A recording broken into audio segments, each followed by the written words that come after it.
Continuamos con más información. Vamos a hablar de los intereses que hay que ajustar en la provincia de Buenos Aires.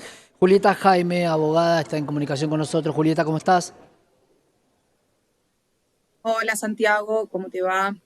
Muy bien, bueno, contame un poco. Cuando hablamos de actualización de intereses, ¿qué tasa se aplica? Todo el mundo va a plantear que ha bajado la tasa. ¿Tiene que ver con eso o justamente es todo lo contrario?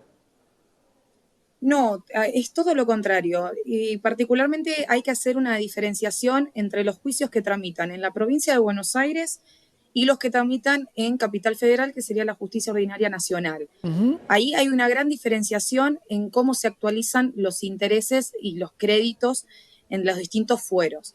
Esta diferencia parte básicamente en que la provincia de Buenos Aires tenía un criterio ya diferencial con Nación, Ujú. que Nación ya aplicaba una tasa de interés que era la tasa activa Banco Nación, que es más alta que la que se aplicaba en la provincia de Buenos Aires. También tenemos que conceptualizar la situación de los últimos años, que la inflación ha ido creciendo a niveles galopantes y empezaba a licuarse los créditos de los juicios.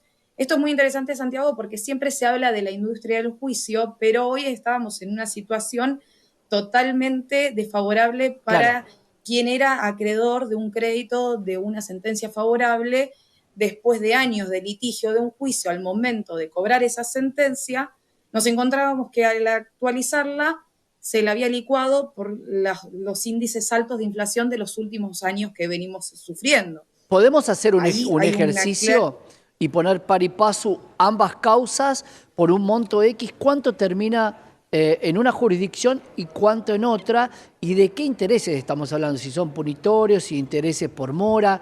¿Cómo compondríamos dos causas en diferentes jurisdicciones? Estos son intereses moratorios, ¿sí? Estos son intereses moratorios y la diferencia es básicamente en la tasa aplicable. La tasa aplicable en Nación es tasa activa Banco Nación. La tasa aplicable en provincia de Buenos Aires para los juicios, por ejemplo, en el Foro Civil y Comercial, que son los juicios de daños y perjuicios, era la tasa pasiva digital, que es del Banco Provincia, que es la conocida como tasa VIP. Claro. Esta tasa había quedado en un 100% por debajo de la inflación. Es decir, que si vos tenías un juicio, esto se iba a actualizar para llevarlo a valores más o menos que se entienda. Estábamos en un 200% de inflación y la actualización estaba en un 78-88%. Se licuaba Sí, de claro. una manera importante el crédito.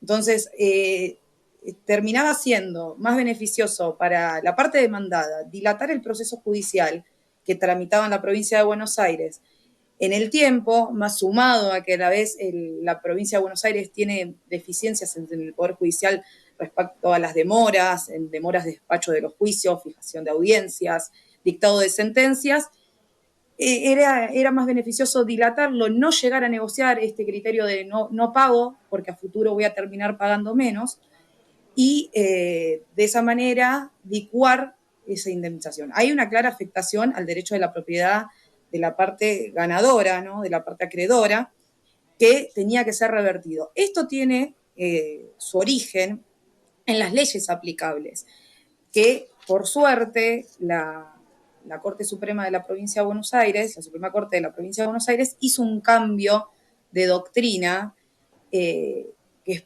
un cambio de paradigma interesante, que cambió el criterio a la hora de actualizar. Esto es Ujú. un fallo que sacaron en abril, 18 de abril de este año, que es la doctrina del fallo Barrios, donde se declaró la inconstitucionalidad de dos leyes que eran las que nos ponían estos límites a la hora de actualizar.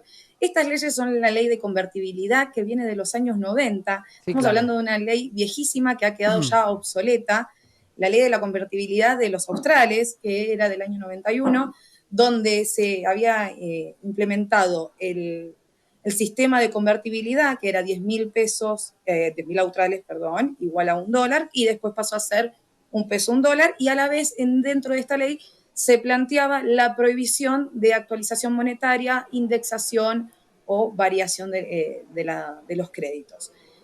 Esta prohibición hacía que solamente deje aplicable lo que eran estas tasas de interés y no permitían actualización de ningún otro tipo.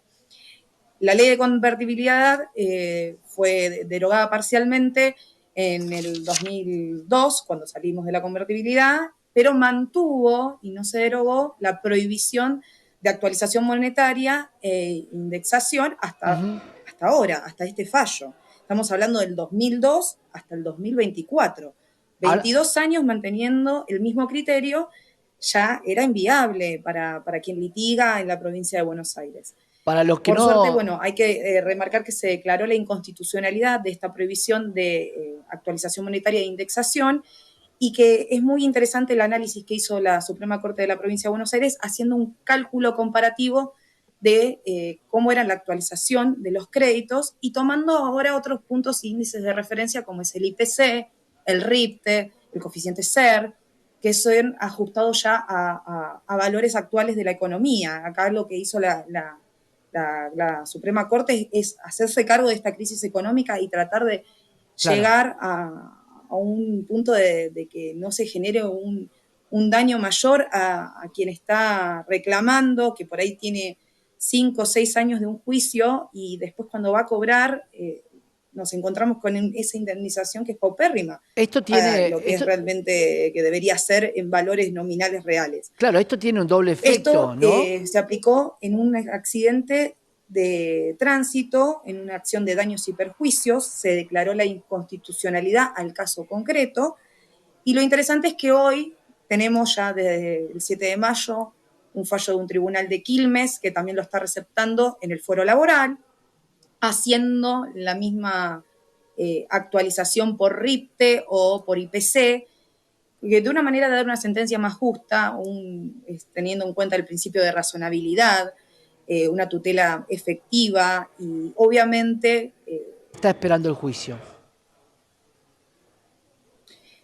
el fundamento de que las tasas no se actualizaban tenía una correlación con una cuestión de que la provincia está en total déficit y por eso las tasas eran diferenciales en